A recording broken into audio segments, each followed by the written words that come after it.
আমাদের বড় ভাই স্পিড বোর্ডে জাস্টিস, তুমি আছো তো নাকি? কোথায় আছো? এটা মহেশখালী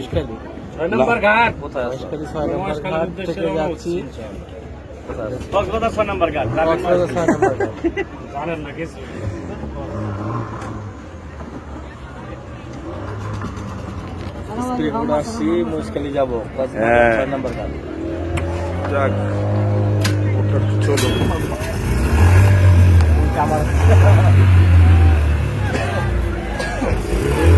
এই বসেন না ভাই, পরেই উঠেন।